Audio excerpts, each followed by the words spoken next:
Yes, fam. We are right back where you left us.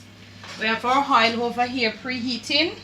And this is some chicken oil. Remember I told you, when you have your excess chicken oil, you can reuse it. Just throw it off in a stainless steel container or something, and you can reuse it. So right here we have, look at it, it's reusable oil, and look at it, it's clean and pretty.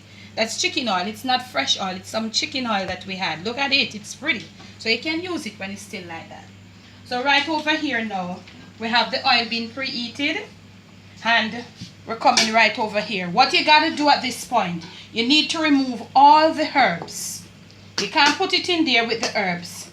They'll get burned, and then your thing will burn, properly burn, before it even start definitely roasting. It will be a burnt chicken. So we proceed right here to scoop out all our herbs, because look at them. They are limp.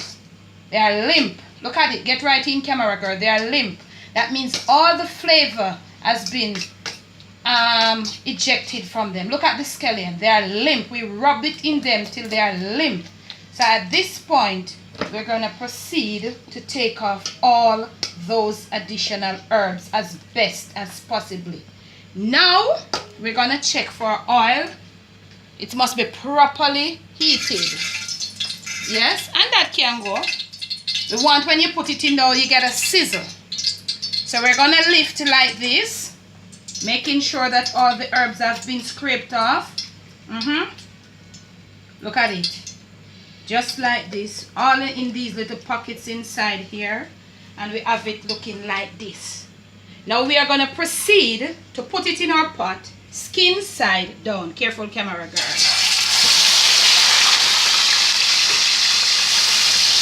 Right in.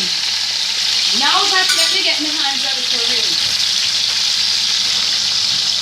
Now that we have it at that, you all, we're going to leave it on high heat, high flame, and we're going to leave it right there. Your kettle must be on. Mine is on, filled with water. We are roasting, so we're going to need a little boiling water to, you'll see what we do. So we're leaving it right here. Yes, our 2 people are supposed to come in right here. I don't know where mine is. Okay, mine is right here. So we're leaving it at that. And family, you need to smell it.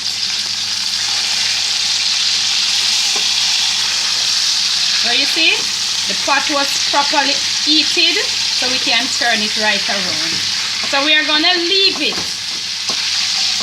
like this. And when it starts taking its own color, we will return. Show you what it look like. Show you how we are going to add our boiling water. And how it is going to look when it starts taking it. It starts to take its own color. And family, camera girl just say, Mommy, you need to pronounce the word oregano. I've always had problems pronouncing that word. So I'm trying to correct myself here now. Oregano. That's what I said. I did not say that in the part 1. So I'm correcting myself, y'all. Okay. So we have it right there. We got it, because this is what I'm doing. Will speed up the roasting process of it. So you won't have, when it's supposed to be done, all these things, all of them will be the juice of what is happening inside there. It is being fat roasted. It will come. So these will be, when you put it inside the thick parts like this, you won't have any problem. It will be, it will roast in, we're supposed to be about 45 minutes. 45 minutes, yes? Straight on this. But at some point, we're going to need to lower the flame. But you'll see just that. Okay, y'all? Stick and stay. Baby down a yard. Same way.